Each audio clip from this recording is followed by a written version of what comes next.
Hello friends, তোমরা সবাই কেমন আছো? আশা করি সবাই ভালো আছো। আমিও খুব ভালোবাসছি। তবে যা গরম পড়েছে ভালো থাকার জোগাড় নেই, প্রচণ্ড গরম। একটু বেলা হলেই আর বেরোনো যাচ্ছে না। 12টার পর থেকে তো পুরো রাস্তা শুনশান।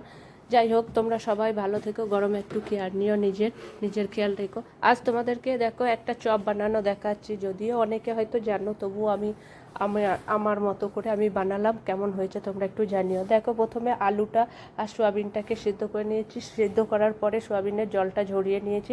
এবার আলুটা আর সোয়াবিনটা একটু মেখে নিয়েছি। এবার এর মধ্যে দেখো একটু মশলা বানিয়ে নিয়েছি। মশলার মধ্যে পেঁয়াজ কুচি, গুঁড়ো মশলা, জিরে গুঁড়ো, ধনে গুঁড়ো, সব কিছু দিয়ে একটু মিক্সড করে নেবো। কিন্তু আমি এখানে পেঁয়াজ কুচি দিই না, পেঁয়াজটাকে পেস্ট করে দিয়েছি। আমার মেয়ে একটু খায় না বলে, পেঁয়াজটা ও বুঝতে পেরে যাবে বলে আমি একটু পেস্ট করে দিয়েছি।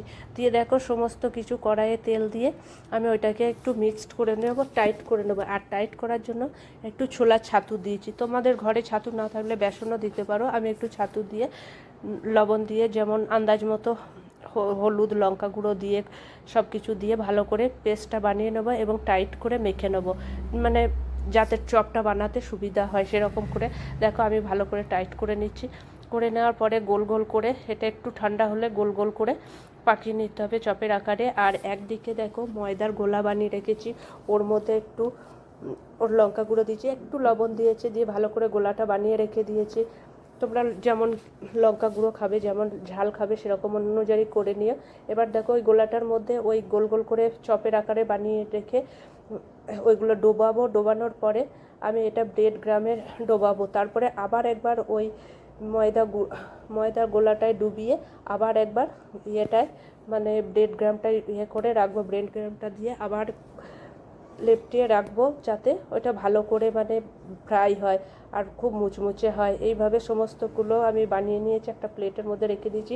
করার পরে এইটা বানানোর পরে 10 থেকে 15 মিনিট ফ্রিজের মধ্যে রাখতে হবে। তাহলে খুব সুন্দরভাবে, মানে ভালোভাবে ওই ব্রেড গ্রামগুলো ওই চপের মধ্যে ভালো করে লেগে যাবে এবং সুন্দর হবে, ভাজতেও বেশ খুব সুন্দর হবে। দেখো এইভাবে সমস্ত কিছু করে নিয়েছি। করে নেওয়ার পরে 10-15 মিনিট আমি রেখে দিয়েছিলাম ফ্রিজে। তারপরে তেলের মধ্যে তোমরা রিফাইন তেলেও ভাজতে পারো। আমি তো মাস্টার অয়েলেই ভেজেছি, সর্ষের তেলে ভেজে নিয়েছি।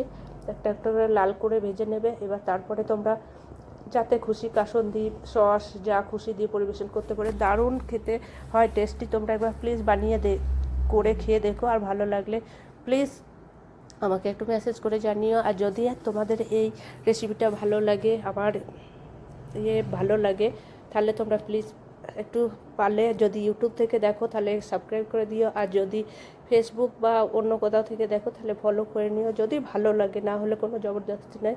তোমরা সবাই ভালো থেকো, সুস্থ থেকো, নিজের খেয়াল রেখো। আর গরমে প্রচুর প্রচুর ডাবের জল, নিম্বু পানি এসব খেয়েও খুব কেয়ার নিও। কিন্তু এখানে প্রচণ্ড সবার কাশি হচ্ছে, সর্দি জ্বর হচ্ছে।